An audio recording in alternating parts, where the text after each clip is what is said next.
नमस्कार बच्चों लोग, स्वागत है आप सभी का क्लास 12 के सॉल्यूशन के 6 लेक्चर में। आज हम पहले क्या बात करने वाले हैं, जो हमने प्रीवियसली लेक्चर में जो आपको होमवर्क दिया था उन क्वेश्चनों को सॉल्व करेंगे और फिर आज का क्या पढ़ने वाले हैं उस पर नज़र डाल लिए। चलिए स्टार्ट करते हैं। देखिए क्वेश्चन नंबर कौन सा दिया होमवर्क में, क्वेश्चन नंबर दिया था 1.6 या 2.6 इन टेक्स्ट का। 1.6 न्यू बुक के हिसाब से और 2.6 ओल्ड बुक के हिसाब से। क्वेश्चन क्या है कि H2S, a toxic gas with rotten egg-like smell, is used for the qualitative analysis. If solubility of H2S in water at SPP is 0.195 मोल पर kilogram, calculate the Henry's law constant. यानी कि उन्होंने क्या दे दिया है, उन्होंने सॉल्युबिलिटी दे दी है इन टर्म्स ऑफ मोलरिटी और आपको स्टैंडर्ड टेम्परेचर प्रेशर भी बता दिया है कि जो प्रेशर है वो क्या है, स्टैंडर्ड है। आपको हेनरीज लॉ कांस्टेंट बताना है, यानी कि गिवन क्या है, गिवन है क्या चीज दे रखी है, मोलरिटी दे रखी है। मोलरिटी इज इक्वल टू 0.195, ठीक है। और आपको क्या दे रखा है, उन्होंने प्रेशर दे रखा है। प्रेशर क्या है भाई, स्टैंडर्ड प्रेशर की बात करिए तो स्टैंडर्ड प्रेशर कितना होता है, अगर आप बार में लोगे, अगर एटीएम में लोगे तो कितना होगा 1 एटीएम के बराबर, अगर बार में लोगे तो कितना आता है 0.987 बार, ठीक है भाई। अब मोलरिटी दे रखी है तो मोलरिटी से हमें किस में कन्वर्ट करना पड़ेगा, इसे मोल फ्रैक्शन में। तो देखिए मोलरिटी किसकी है, ये H2S की। तो इस चीज का मतलब क्या होगा, सबसे पहले ये बताइए। जैसे मैंने आपको प्रीवियस लेक्चर में जब मोलरिटी बताई थी तब मैंने क्या बोला था, इसका मतलब होता है कि 0.195 मोल्स किसके, moles of H2S gas is present किसमें, is present in 1 kilogram of जिसका भी सॉल्यूशन हो, यानी कि सॉल्वेंट में। सॉल्वेंट यहां पे क्या है, वाटर है, ठीक है।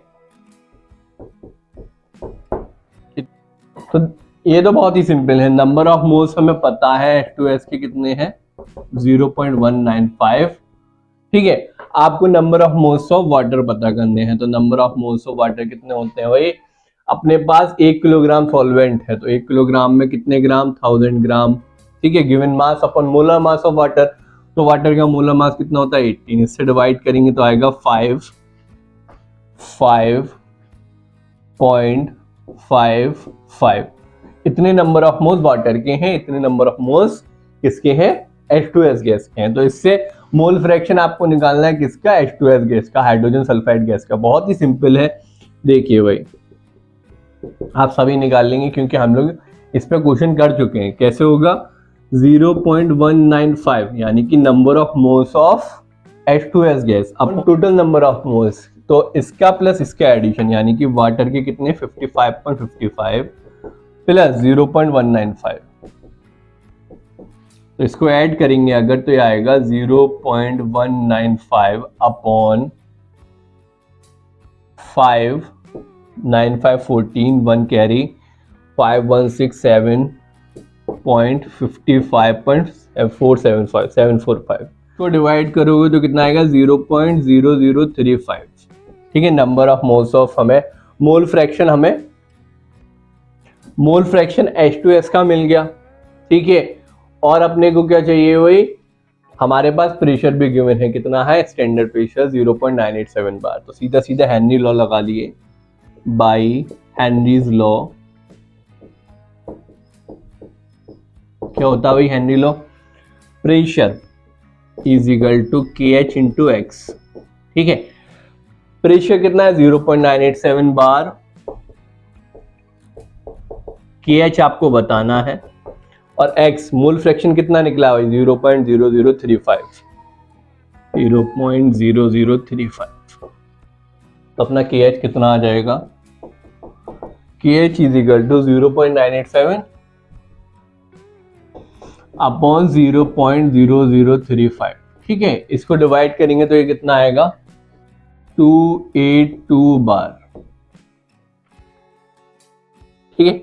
ये आपका क्वेश्चन सॉल्व हो गया, जल्दी से नोट करिए, फिर सेकंड क्वेश्चन देखते हैं। चलिए भाई क्वेश्चन नंबर 2.7 देखते हैं। Henry's law constant for CO2 in water is 1.67 into 10⁸ pascal. ठीक है, तो हेनरीज लॉ कांस्टेंट यानी कि KH की वैल्यू दे रखी है 1.67 इंटू 10⁸ पास्कल के बराबर। आगे क्या बोलता है, 298 kelvin, calculate the quantity of CO2 in 500 millilitre of soda water. तो वॉल्यूम दे रखा है इसका वाटर का, ऑफ वाटर। जो भी जरूरत की चीजें हैं क्वेश्चन में से वो निकालना आना बहुत ही जरूरी है। अगर आपको यही नहीं पता कि वही क्वेश्चन में क्या क्या इंपॉर्टेंट है, आप कैसे सॉल्व करेंगे। जैसे टेम्परेचर यहाँ इंपॉर्टेंट नहीं था तो मैंने उसको क्या करा, इग्नोर कर दिया। तो ये चीज आपको भी टाइम के साथ सीखनी होगी कि भाई जो फॉर्मूला है उसमें क्या क्या वैल्यू पुट करनी है, उसी हिसाब से बस क्वेश्चन में से वही वैल्यू पिक करनी है आपको जो फॉर्मूले में जरूरत है, जो पुट करनी है फॉर्मूले। फालतू की चीजों को सबको इग्नोर कर देना है, ठीक है। तो यहाँ देखिए वॉल्यूम ऑफ वाटर दे रखा है, calculate the quantity of CO2 in 500 millilitre of soda water when packed under 2.5 ATM CO2। ठीक है, तो प्रेशर दे रखा है 2.5 ATM का। पूछ क्या रहा है, प्रेशर है 298 केल्विन। आपको क्वांटिटी बतानी है CO2 की, ठीक है। देखिए क्वेश्चन को सॉल्व कैसे करना है ये समझ लिए। सबसे पहले हम क्या करेंगे, हेनरीज लॉ से मोल फ्रैक्शन निकाल लेंगे। तो मोल फ्रैक्शन जो निकालेंगे वो CO2 का निकलेगा। तो उससे आपको क्या पता चल जाएगा, number of moles of CO2 upon total number of moles आपको मोल फ्रैक्शन से पता चल जाएगा। तो वहां से आपको नंबर ऑफ मोल्स CO2 के पता चल जाएंगे। उसको सीधे सीधे कन्वर्ट कर दिए किसमें, मास में, आपका आंसर आ जाएगा। देखिए कैसे होगा, बाई हेनरीज लॉ क्या होता है, प्रेशर बराबर होता है KH इंटू X। ये तो ऑब्वियस है, सबको आ गया होगा। प्रेशर कितना दे रखा है, 2.5 ATM। अच्छा KH किसमें, ये भी प्रेशर ही है। ये किसमें दे रखा है, ये दे रखा है आपका पास्कल में। ये किसमें दे रखा है, ATM में। तो क्या करें, यूनिट सेम करनी है। तो क्या करेंगे, अगर 1 ATM क्या होता है 10⁵ पास्कल के बराबर होता है, तो सीधा सीधा ATM को पास्कल में कन्वर्ट कर लिए, इजी हो जाएगा। 2.5 इंटू 10⁵ पास्कल, इतना कर लिया। अब सीधा सीधा पुट कर दिए 2.5 into 10⁵ pascal is equal to KH कितना है 1.67 इंटू 10⁸ X। तो X अपना कितना आ जाएगा 2.5 इंटू 10⁵ अपॉन 1.67 इंटू 10⁸। ठीक है, तो ये अपन जब इसको डिवाइड करेंगे तो ये आ जाएगा 10⁻³ और 2.5 अपॉन 1.67 डिवाइड होगा कितना आएगा 1.5 इंटू 10⁻³ जो नीचे है वो ऊपर आ जाएगा 10⁻⁻3। ये आपका मोल फ्रैक्शन आ गया। किसका मोल फ्रैक्शन है वही, ये CO2 का। मोल फ्रैक्शन का मतलब क्या होता है, XCO2 का मतलब क्या होता है कि number of moles of CO2 upon number of moles of CO2 plus number of moles of H2O, क्योंकि वाटर में उसको डिसॉल्व करा 500 मिलीलीटर में। ठीक है, अब यहां पे क्या है कि एक थोड़ी सी दिक्कत है, फिर से अगेन एनसीईआरटी के क्वेश्चन में इन्होंने वॉल्यूम दे रखा है। यहाँ पे अपने को क्या चाहिए होगा, मोल्स में निकालने के लिए हमें चाहिए वेट। तो 500 मिलीलीटर को हम 500 ग्राम कंसीडर तो कर ले रहे हैं, लेकिन ये क्वेश्चन में गलती कर दी है, यहाँ ग्राम में देना चाहिए था। अगर मिलीलीटर में दे रहे हैं तो क्या डेंसिटी देना चाहिए था, अदरवाइज ये क्वेश्चन इस तरीके से सॉल्व नहीं होना चाहिए। ठीक है, मिलीलीटर को हमने ग्राम मान लिया, ये हमने मान लिया, अदरवाइज क्वेश्चन में लिखा होना चाहिए था, या तो ग्राम में लिखा होना चाहिए था या उसको की डेंसिटी दे दी जानी चाहिए थी। ठीक है, तो अब हमने मान लिया तो सीधे सीधे कर देते हैं। यहाँ देखिए भाई, जो आपके number of moles of CO2 यानी कि गैस होगा वो सॉल्वेंट के कंपैरिजन में बहुत कम रहते हैं। आप इसको क्या कर सकते हैं, इग्नोर कर सकते हैं। कैसे, ऐसे वही कि बहुत बहुत बहुत छोटा है as compare to number of moles of H2O। तो इसको क्या कर दिया, इग्नोर कर दिए। तो XCO2 इज इक्वल टू कितना आ जाएगा, number of moles of CO2 upon number of moles of H2O। यहाँ पे जो number of moles of CO2 थे उसको क्या कर दिया, इग्नोर कर दिया। अब वैल्यू पुट कर दिए सीधे सीधे 1.5 into 10⁻³ upon n number of CO2 upon H2O के क्या है, आपको मोल्स निकालने। तो 500 ग्राम में कितने मोल्स निकलेंगे, यहाँ निकालिए गिवन मास कितना 500, मोलर मास 18, डिवाइड करेंगे तो 27.77 होगा, लेकिन अप्रॉक्स में 8 कर लेंगे, 27.78, ठीक है, 27.78। तो number of moles of CO2 कितने निकल गया, 1.5 इंटू 27.78 इंटू 10⁻⁻3, ये 41.66 इंटू 10⁻⁻3। ये हमें CO2 के मोल्स पता चल गए। मोल से मास में कन्वर्ट करना हम सबको आता है, ये तो बहुत सिंपल बेसिक में मैंने बता दिया था, ठीक है। Some basic concept of chemistry में भी बताया है, ये चैप्टर स्टार्ट करने से पहले भी मैंने बताया था कि मोल्स को मास में कैसे कन्वर्ट किया जाता है। कैसे करते हैं, नंबर ऑफ मोल्स होता है given mass upon molar mass, ठीक है भाई, मोलर मास ऑफ CO2। तो यहाँ पे जो गिवन मास है अपना वही तो बताना है, number of moles of CO2 दे रखे हैं 41.66 इंटू 10⁻⁻3, गिवन मास आपको बताना है, W से रिप्रेजेंट कर दिया। मोलर मास CO2 का कितना होता है, सबको आता होगा, बच्चों वाली चीजें, कार्बन का 12 प्लस ऑक्सीजन 16, लेकिन 2 एटम है इसलिए 32 दोनों को ऐड करा विच इज इक्वल टू 44 ग्राम, ठीक है। यहाँ 44 लिख दिया तो W क्या हो जाएगा, W हो जाएगा 41.66 इंटू 44 इंटू 10⁻⁻3। इसका मल्टीप्लाई करेंगे तो कितना आएगा 1833 इंटू 10⁻⁻3। अगर मैं इसको क्या करूं, 10⁻⁻3 से डिवाइड कर दूं, मतलब कि 1000 से डिवाइड करना तो कितना आ जाएगा 1.833 ग्राम। ये आपका फाइनल आंसर आ गया। इसको जल्दी से नोट करिए, फिर आगे टॉपिक में हम मूव करते हैं। लिखिए भाई जल्दी से। चलिए भाई प्यारे प्यारे बच्चे लोग, एप्लीकेशंस ऑफ हेनरी लॉस की बात कर लेते हैं। क्वेश्चन कर लिया, अब एप्लीकेशन भी देख लिए। देखिए भाई एप्लीकेशंस किसकी बात चल रही है, application of Henry law, applications of Henry's law. सबसे पहली एप्लीकेशन, जो हम लोग कोल्ड ड्रिंक पीते हैं, मैं तो नहीं पीता, आप लोग पीते होंगे, तो बहुत ही वाहियात बेकार चीज़ है, कोल्ड ड्रिंक नहीं पीना चाहिए, सोडा वाटर नहीं पीना चाहिए। तो जो कोल्ड ड्रिंक होती है वो क्या होती है, पानी होता है, उसमें CO2 डिवॉल्व कर देते हैं हाई प्रेशर पे। हाई प्रेशर पे क्यों करते हैं, क्योंकि हमें हेनरीज लॉ से ये बात बहुत सही से क्लियर हो गई है कि अगर प्रेशर बढ़ाओगे तो क्या होगा, गैस की सॉल्युबिलिटी बढ़ जाएगी। हेनरी लॉ में यही तो पढ़ा था, पूरा का पूरा अभी प्रीवियस लेक्चर में यही तो समझा है कि जितना ज्यादा प्रेशर डालोगे उतना ज्यादा सॉल्युबिलिटी गैस की बढ़ जाती है, ठीक है, डायरेक्टली रिलेशनशिप होता है। हेनरी साहब ने यही तो बताया था। तो यही एप्लीकेशन है किसका, हेनरीज लॉ का। अगर जब हम कोल्ड ड्रिंक की बोतल्स जो होती हैं उनको क्या करते हैं, हाई प्रेशर पे सील करते हैं। क्यों करते हैं, क्योंकि जो CO2 है उसकी जो सॉल्युबिलिटी है वाटर में वो बढ़ जाए, to increase the solubility of CO2 in soda water, the bottles are sealed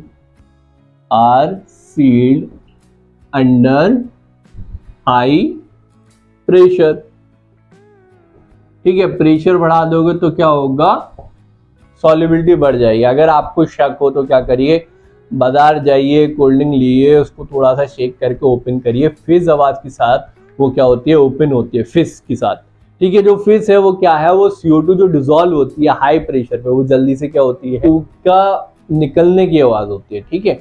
second इसका आप देखिए हेनरीज लॉ का सेकंड एप्लीकेशन। आप लोगों ने अगर वो फिल्म देखी है, एक फिल्म आई थी ऋतिक रोशन की थी, जिंदगी ना मिलेगी दोबारा, उसमें ऋतिक रोशन है, फरहान अख्तर है, अभय देओल है, उससे हमें कोई लेना देना नहीं है। वो एक जगह पे क्या करते हैं, स्कूबा डाइविंग करने जाते हैं।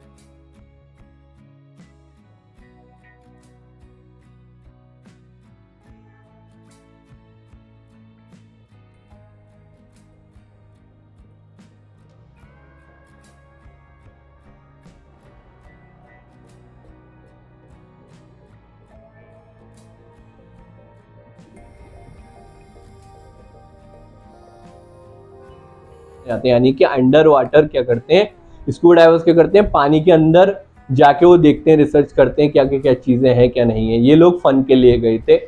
तो वहाँ पे आप देखेंगे उनके पीछे क्या होता है, एक सिलेंडर होता है, ठीक है। तो जब पुराने दिन थे वो सिलेंडर जो होता था उसमें क्या होती थी, नाइट्रोजन और ऑक्सीजन होती थी। तो नाइट्रोजन ऑक्सीजन जब वो अंडर वाटर जाते थे तो क्या होता है, प्रेशर बढ़ जाएगा।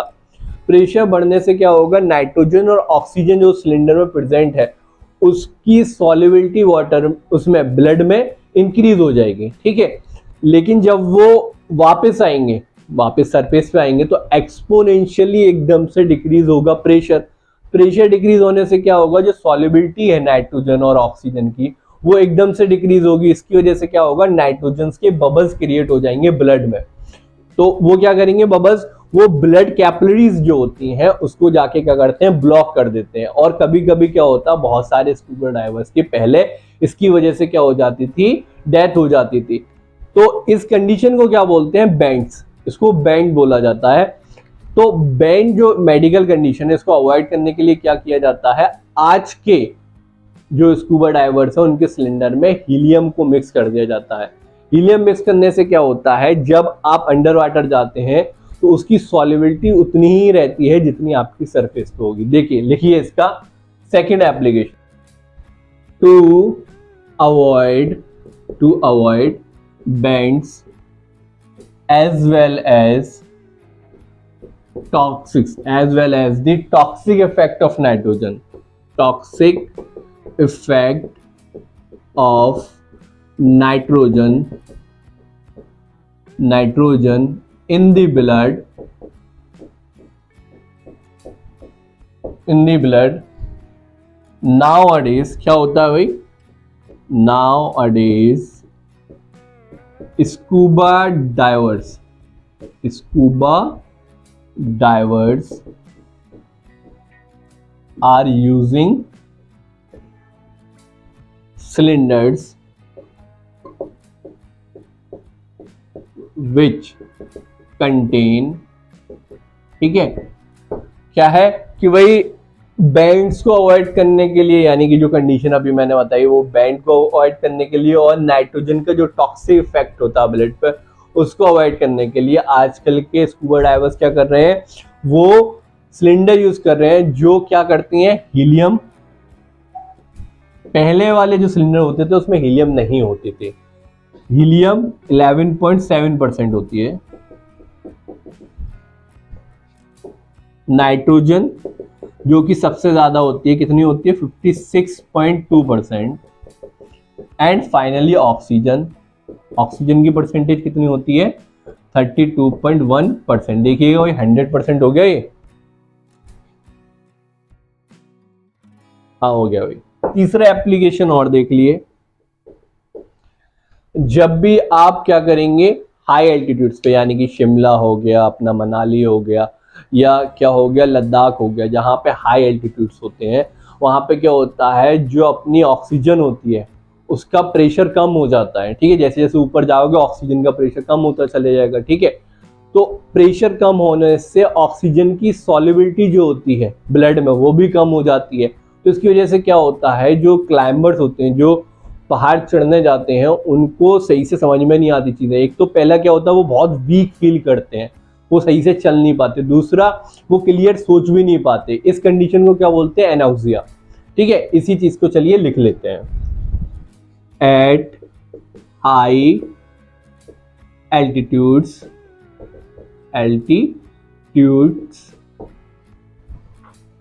Low blood oxygen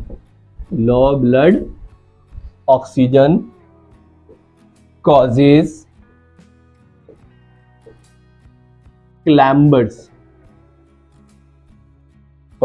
clamber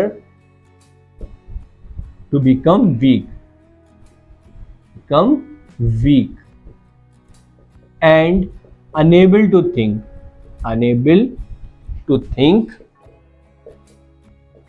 clearly, ठीक है भाई। और ये सारे सिम्टम किसके होते हैं, एनॉक्सिया के, which are the symptoms of anoxia. चलिए भाई जल्दी से इतना लिखिए, फिर बात करेंगे हम लोग क्या वेपर प्रेशर क्या होता है। जल्दी से लिखिए। चलिए भाई अब बात कर लेते हैं वेपर प्रेशर की। वेपर प्रेशर, वेपर प्रेशर, इससे क्या समझ में आ रहा है वर्ड से? वेपर का प्रेशर, ठीक है। इसका मतलब क्या होता है? जो प्रेशर वेपर किस पे एग्जर्ट करते हैं? लिक्विड सरफेस पे। जब लिक्विड और वेपर इक्विलिब्रियम में हो उसको क्या बोलते हैं? वेपर प्रेशर बोलते हैं। लिखिए चलिए जल्दी से। द प्रेशर exerted by किसके द्वारा? वेपर्स के। exerted by vapours over the liquid when liquid and vapors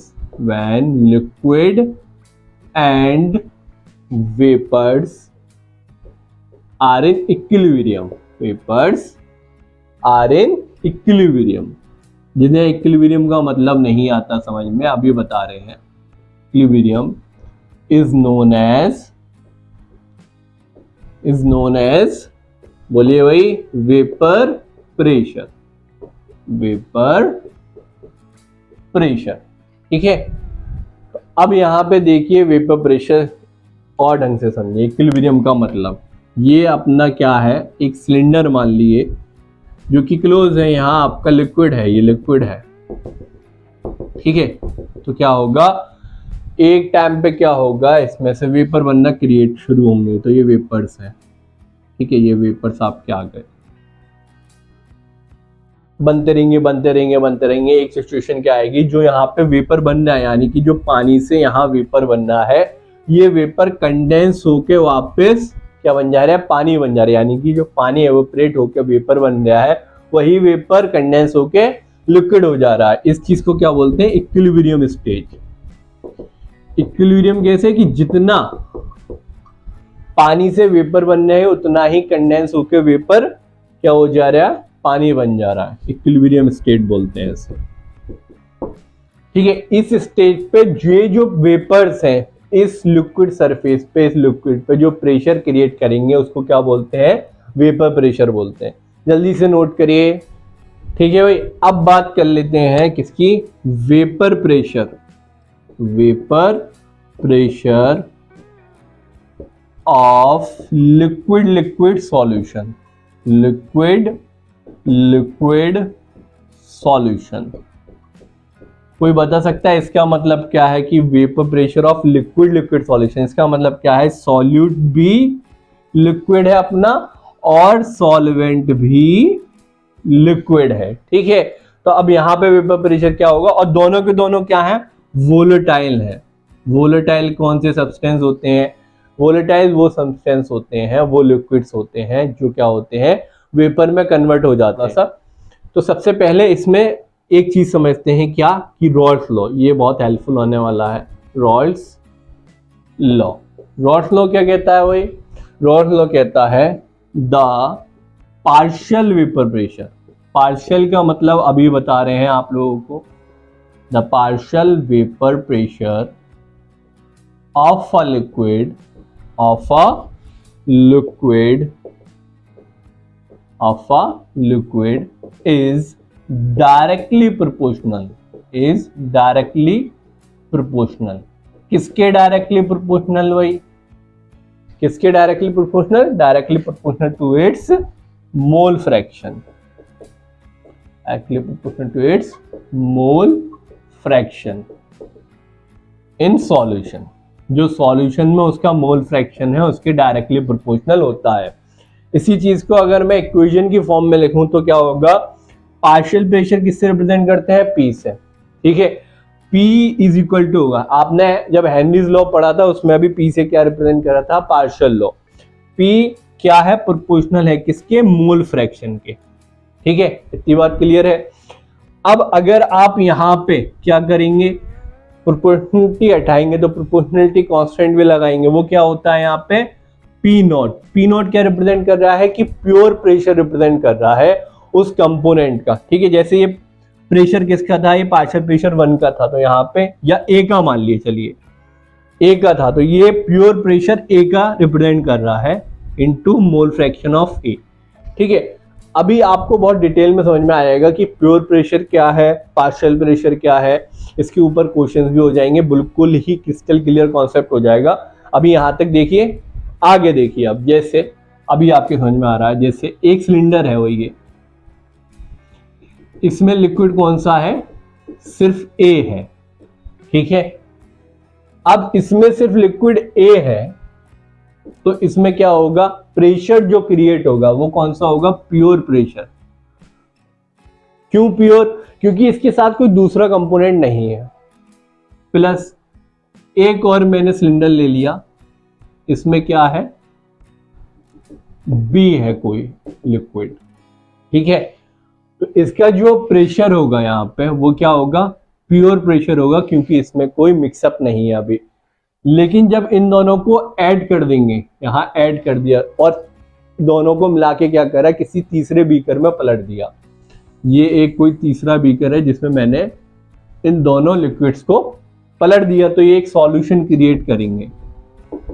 उस सॉल्यूशन में क्या होगा, आपका ए भी होगा प्लस बी भी होगा, और जब यहाँ पे कोई प्रेशर बनाएगा तो यहाँ जो प्रेशर क्रिएट होगा वो क्या होगा, टोटल प्रेशर होगा इन दोनों इसका लिक्विड्स का। वो टोटल प्रेशर किसके बराबर होगा, मान लिए टोटल प्रेशर दोनों का क्या बना, 2 बार का बना, तो ए का हो सकता है, ऐसा मैं अज्यूम कर लेता हूं कि 2 बार में से हो सकता है ए क्या करे, 1.5 बार का प्रेशर क्रिएट करे और बी क्या करे, 0.5 बार का। तो ये किसकी इक्वल हो जाएगा, P A plus P B. P total क्या हो जाएगा, partial pressure of A plus partial pressure of B. Partial मतलब समझ में आ गया, इनकम्प्लीट प्रेशर। कंप्लीट कौन सा है, पी टोटल। ये क्या हुआ, partial pressure of A partial pressure of B. यहां पे क्या बोला था, पार्शियल प्रेशर किसके बराबर होता है, pure pressure into its mole fraction. यहां पे हमें क्या पता चल गया, पी टोटल किसके बराबर है, पार्शियल प्रेशर ऑफ ए और पार्शियल प्रेशर ऑफ बी। बहुत सिंपल सी चीज है कि अगर सिलेंडर में 2 लिक्विड है तो उन दोनों का जो दोनों ही वोलेटाइल है, तो जो प्रेशर क्रिएट होगा उन दोनों के लिक्विड की वजह से होगा। कितना होगा, ये वही कुछ प्रेशर उसका होगा एक का, कुछ प्रेशर बी का होगा, वो कितना होगा वो आप पता करते हैं। पीए जैसे कि यहाँ पे आपको दिख रहा है, पीए किसकी इक्वल होगा, यहाँ पे पीए होगा pure pressure of A into X A. ये सेपरेटली कितना प्रेशर क्रिएट कर रहा है, प्योर प्रेशर वो है pure pressure into X A.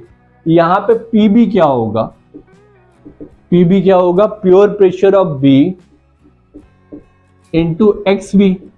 ठीक है, तो हमें पी ए और पी बी पता चल गए, तो पी टोटल हमारा क्या हो जाएगा, पी टोटल इज इक्वल होगा किसके, पार्शियल प्रेशर ऑफ ए जो कि किसके बराबर है, P not A X A plus partial pressure of B which is equal to P pure pressure of B into X B. ठीक है, ये समझ में आ गई ना बात कि अगर दोनों का मिक्सचर है तो प्योर प्रेशर नहीं होगा, प्योर प्रेशर हमेशा सेपरेट कंटेनर में बताएगा क्वेश्चन में। ठीक है, तो अब यहां पे देखिए वही पी टोटल अपना आ गया, P not A X A plus P not B X B को क्या करें, मोल फ्रैक्शन है ना, बाइनरी सॉल्यूशन है, सिर्फ 2 ही कंपोनेंट है, तो एक्स बी किसके बराबर आ जाएगा, 1 माइनस एक्स ए के। कैसे आ गया, क्योंकि X A plus X B is equal to 1 होगा मोल फ्रैक्शन में, मैंने बहुत ही क्रिस्टल क्लियर ही आपको समझा दिया था। तो पी टोटल अब देखें, P not A X A plus P not B minus P not B X A. ठीक है, अब एक तरफ कर लिया, कॉमन ले लिया एक्स से, P not a minus P not B X A plus P not be. ठीक है भाई, अच्छा एक चीज यहां पे रह गई, ये क्या है कि जो ए है वो ज्यादा वोलेटाइल है बी से, जो लिक्विड ए है वो ज्यादा वोलेटाइल है बी से, जब तो क्या होगा, जो लिक्विड ए का प्रेशर होगा वो ज्यादा होगा as compare to liquid B से। ठीक है, तो आपका ये चीज एक आ गई। अब यहाँ पे देखिए, अगर हम इससे ग्राफ बनाए, इस इक्वेशन से ग्राफ बनाए, ग्राफ कैसे बनेगा, ये y एक्सिस हो गई, ये x एक्सिस हो गई। ठीक है, और इधर एक और आप वाई एक्सिस ले लिए। वाई एक्सिस क्या रिप्रेजेंट कर रही है? प्रेशर रिप्रेजेंट कर रही है, और ये क्या रिप्रेजेंट कर रहे हैं? आपके मोल फ्रैक्शन रिप्रेजेंट कर रहे हैं। तो मैंने एक्स से मैंने यहां 0 लिया। अगर मैं x से यहां 0 लेता हूं तो x से प्लस एक्स भी किसकी इक्वल होता है? 1 के। तो x भी ऑटोमेटिकली कितना हो जाएगा? 1। और अगर x से यहां 1 होगा तो x भी ऑटोमेटिकली कितना हो जाएगा? 0 हो जाएगा। ठीक है, अब यहां पे क्या है? प्रेशर ज्यादा है। किसका? a का b से। हमने ये अजम्पशन लिया है कि a क्या है? ज्यादा वोलेटाइल है एज कंपेयर टू b।